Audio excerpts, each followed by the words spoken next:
coaches to multiple star diamonds.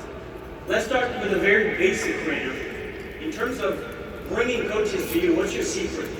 I have a lot of secrets. Please share them. And the first is I walk the walk.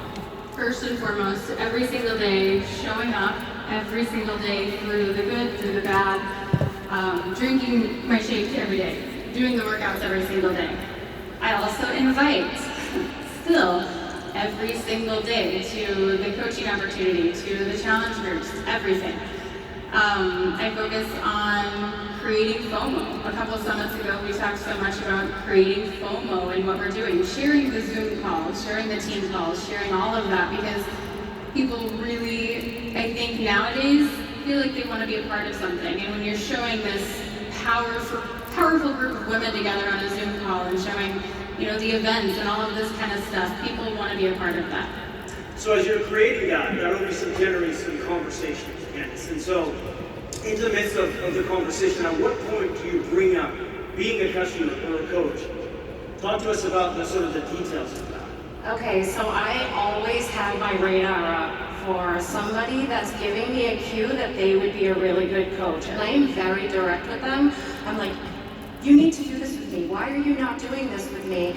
And, I share the pains and the joys of when I started a business because I want to identify with them and I want them to see that I'm just like them and I was just like them when I started. And, I'm just very blunt. Anyone that knows me knows I'm very blunt. So I'm like, you need to do this with me. Do this with me. So, how do you evaluate when it's the right time to bring that up? So you're fast. Is it the second conversation, third? Is there sort of a system that you use? Yeah, so, I know how I was when I started. I had 2 small children, now I have 4 children. So I know what that life is like and, what Beachbody has brought me. So I'm looking for those cues, maybe their work. I used to bartend on the weekend till 2 in the morning. And I listen for that, like, are they doing that? Are they a waitress? Are they a bartender? Like, do they have a second job? Are they working too many hours? And I always think that what we have can relieve some of that burden from them. Excellent. And I love that you mentioned that you're a working mom and you're a working entrepreneur now. When it comes to time management in this, Candice mentions how she had to manage that. How much time should you spend, reaching out and willing to try? Well, for me, it's always been a set time that suits my lifestyle. Like Candice and Raina, I have 2 children, and when I started coaching, I was working full-time in the corporate world. I was running back-to-back fitness classes of an evening and of the weekend, and I had very limited time. But I knew 2 hours every single day I could do. And that 2 hours was prior to the kids waking up in the morning and when the kids went to bed at night. But those 2 hours I turned up for every single day for 365 days a year, no matter what was going on in my life. And that was for me to do my vital behaviors every day. And that never changed. And a big section of that time was where I actively looked to recruit coaches. So that for me is going through my Instagram, looking at who's liked my posts, who's watched my stories, and going through my favorite hashtags that suit me, that are important to me, and finding people that I know are going to suit my team and we're just going to become best friends. And then I use, thank God for voice note, I just voice note every single person and just invite them to start a conversation with me because I know I have something that they're going to love.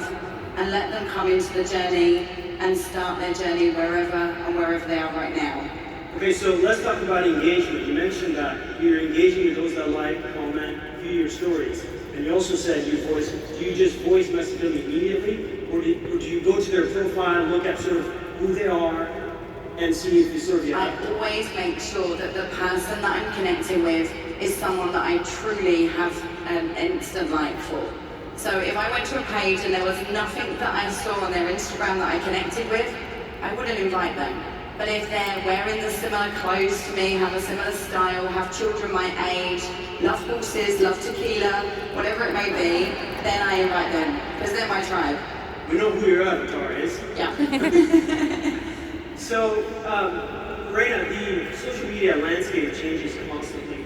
And I want you to think about the spectrum from when you started as a coach to now. What do you suggest people do? There's paid advertising, there's organic reach. What have you found works best for you, and what's your advice? I have honestly never paid for an ad or used a third-party app or anything like that to grow my following. It's been organic following. I know that a lot of coaches don't agree with that or don't preach that, but I think it's, in my mind, it's crazy to ask a brand new coach to spend $10, $20, $100 on an ad when they're not even making any money yet. So I teach my team to focus on engaging, on doing those connections, any new views that they have on their page, new likes that they have, new comments that they have, any of that kind of stuff. Reach out to the people, thank them for their support, you know, ask them if they're on a journey of their own and just starting that conversation. Because if you're using, in my mind, if you're using all of these third-party tools to grow your following, you're not getting, you know, you have to really look to send a voice memo to someone that you genuinely would get along with. Yeah. And this is counsel that you would give to your new coaches and every single coach that comes in. And you've obviously done well. I think last count you were at 80,000 followers? 81. 81. I said corrected. Pretty impressive. And so many of you, maybe most of you haven't, but for the few that have, they've heard some objections when they're connecting with people. Send a voice message, even though it's your avatar. So what's your biggest objection and how do you handle it? So my biggest objection is money, and the first thing I tell them is, well, I'm giving you a job. You know, you can sign up with me, I'll help you earn money right away. And literally the second they tell me that, like, they're a coach, I said, okay, let's get to work. I make them do a list of 15 people. I call it the 48-hour jumpstart. They do a list of 5 people they think could be a great coach, 5 people that might be interested in Shakeology, and 5 people that maybe would want to do one of our fitness programs. And we invite them right away. I literally walk them through the conversations because I want them to make their investment back right away. I want them to feel, you know, excited right away, get those early wins, and then, you know, power forward. And, you know, if it even means that they need to join me for $39, I don't shy away from that. Like, I want them in the door. I'm willing to work with anybody. I don't care how much money they have. And, and it's been working really great for our team. And it's interesting because you plant the seed and mentioned the 5 or the 15, so you're planting the seed that you want them to work the business, which probably facilitates their early start to get going. So let's say then, Liz, so hers is money, yours, let's say it's, I'm not interested. What do you do with that? For me, no, I'm not interested is always a start of a conversation. I always want to find out why, because I like to learn from those responses. Maybe it's something I've done. Maybe I've gone in too hard or I've made it sound too salesy, so I take that as a learning curve. But also, I respect the no's now. I've learned to know that the more no's I get, the closer I'm getting to my next yes. So for me, I'm sending 20 invites a day, and sometimes I have to remind myself that not everybody's a coach. So I send a message to someone on Instagram, and some people are strange. They don't check it for like 5 days. They don't check their phone like we do. So they come back over time, and I know the 20 invites I do today are building my future business. Maybe not for now, but at some point those people will join me. And it's just when they're ready, but I'm letting them know who I am, and I'm on their radar, and I'm building a friendship with them. So it's interesting, and we didn't plan this, but how many of you, when you first heard the message of Beachbody, either ghosted the person, said no, or just whatever, just was rude? Just raise your hand if you were one of those, okay? Raise your hand. Okay, I can't see all the hands, but as I can tell, there's quite a few. So it's obviously something that happens quite a bit. 8 months. Okay, out of those people that we talk to, some will want to work the business. Some will want to just be customers. How do you find those that want to work the business? That's the same Scotty told Liz, you know. I am a firm believer that you don't, like, we get that question all the time. Every single day, how do I find working coaches? Every single, I'm not mocking you, but I am. Every single day, how do I find working coaches? And I don't think we find working coaches, I think we build working coaches. We groom working coaches. We walk the walk. We lead from the front or the back and show them what we do every single day. You know what I mean? And when we're getting people in, doing the workouts, drinking the shake, and falling in love, and getting addicted to the pre-workout, and all these different things, you're finding people and you're grooming people that are going to want to share what they're doing. And I don't want anyone for a second to like, you know, compare yourself to the people that are on the stage or anything like that. The people that are following you are going to relate to you more if you're sharing, you know, that you filled up your gas tank with your paycheck. They're going to relate to you being able to, you know, shop, not have to shop in the aisles and buy canned food. You know what I mean? They're going to relate to the small wins versus look at my beach house. You know what I mean? Beachbody does not guarantee any level of success. You're welcome. So I do want to drill in a little bit. So you don't find them, you grow them. Is it more of a getting started ride? Is it a year period, a 6-month period? At what point do you go, okay, that one is not working? I think it's different for every single person. I have people that join and just hit the ground running because they've already, her. And other people who, you know, a year or two later, they're like, okay, I really want to do this. I've been doing the workouts, I've been, you know, walking the walk, and now I'm ready to share it and run with the business. Yeah, that's good. So, Candice, from the vantage point of someone that's working full-time, has kids, is involved in their community, sometimes it's hard to have a system and know what to say. And every time you meet someone, it's a different message. How do you streamline that? How can you help them streamline that? Meaning, what are some of the tools that you use when a prospect, someone that you're speaking with, is interested? Okay, so I love Eric Worre, GoPro. I've been a coach 6.5 years. I still listen to it, and I pick up new nuggets every time. But one of my favorite is that he talks about is, you know, not to be an expert and just talk to people about coaching and because I always want my prospect to see that they can do what I'm doing. Because if I'm just talking, then they're like, well, I can't do what she's doing because she knows so much. So what I do is I have a handful of third-party sharing tools that I love that talk about the business. Like I have one about my story, I have PDFs, and I allow those to do the talking for me, and that's also super duplicatable.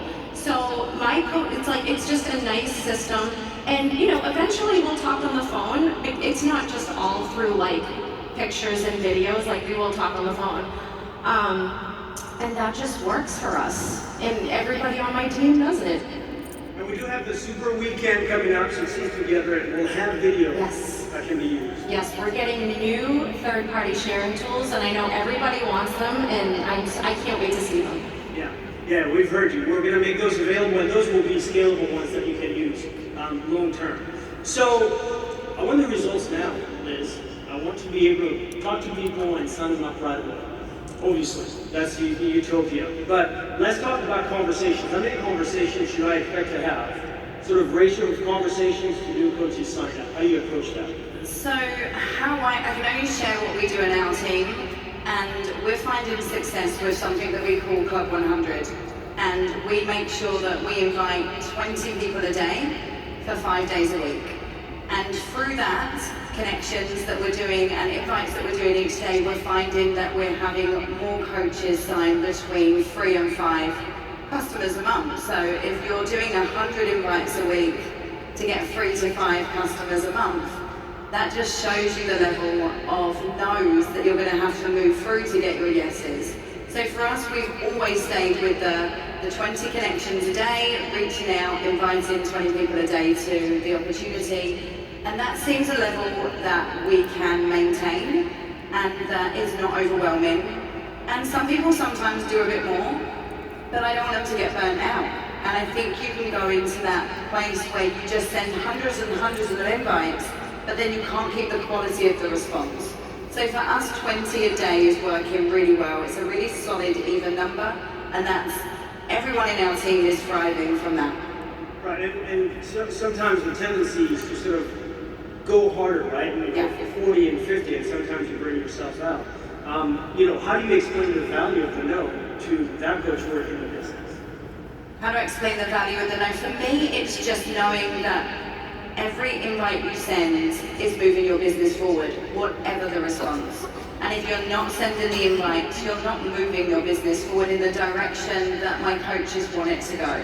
So the more no's, the closer they get to that yes. And that no, like most people, has turned into a yes at some stage. It's just that they're not ready at this moment in their life. And then what I do is when somebody that I really want to join my team says no, I have a conversation with them and find their pain points, and then I make sure on my Instagram stories over the next couple of weeks, I talk about those pain points. So I talk to that person without naming them, because I know they're watching me, and that generally brings them round. Right, that's great stuff. The thing that one of you mentioned is who you were last year or when you started, and certainly not who you are here. When you think back to maybe your first summit, you might have been here or up there or anywhere around here. If you think back on your journey, what is one piece of advice you would share with your younger self as a coach, or any new coach that is here today? Raina, and then Candace and Liz. I will share two things. And I would say the first one is just to let go of any thought, any person, any fear, any doubt that you have that's going to hold you back from going completely and totally all into the business.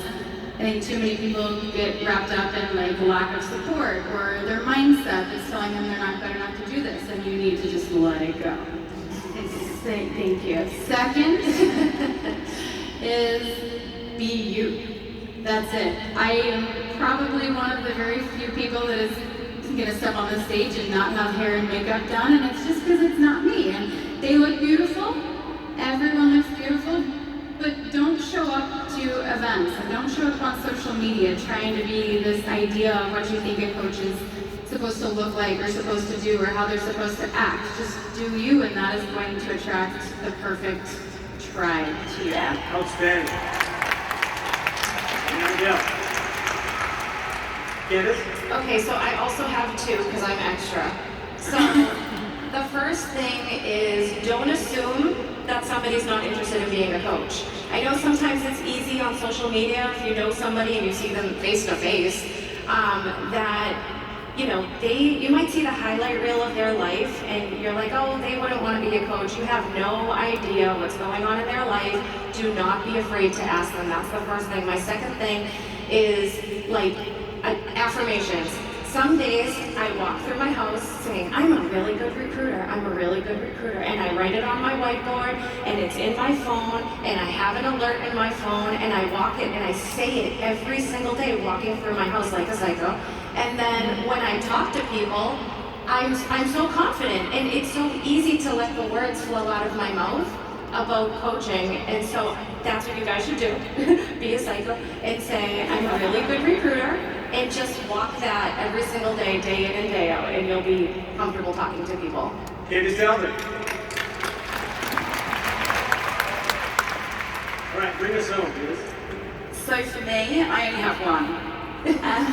For me, I say to my team the same thing. Like if I had a magic wand right now, and I could wave it on you, and you could hit any rank that you want in coaching, what would it be? And generally my new coaches say to me, I want to be 5-star, I want to be elite, that's what I want.